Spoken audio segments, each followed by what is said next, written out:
You know, when you're up against a lot of really negative messages about charter schools, but you see them as a tool to get these things like equity and access and higher standards and better schools for kids. How do you keep going? What motivates you? What sustains you? Number one, I know that charters work. And for me, it is the difference between folks who are fighting for reform, that are interested in policy changes, and folks that are really interested in justice. And for me, I'm interested in justice. And I see this as a long movement for justice that comes on the tail of the civil rights movement, Black Power, and Black Lives Matter, right? All of this sort of long trajectory of folks that are in communities fighting. Why not education? Why not?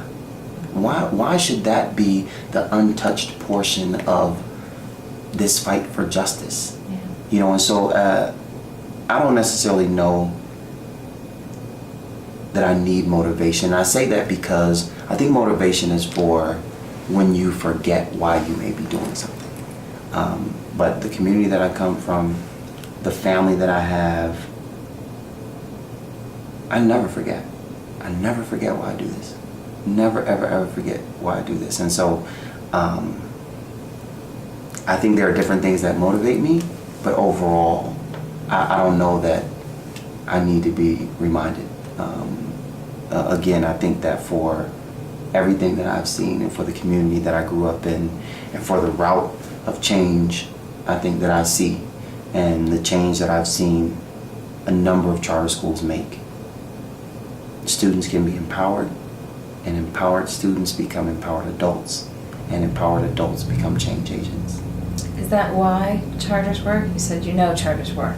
Is that why? Because of that empowerment piece? I think that's part of it, but I think they also work because they give parents and communities another way to understand education.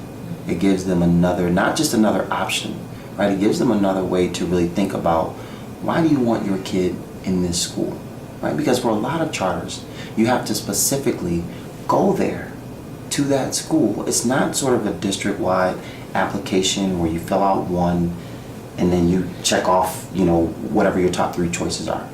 In many ways, parents have to go, and even if we say the lowest level of engagement is just going to pick up the application, a parent still has to do that. And a kid has to choose a charter school.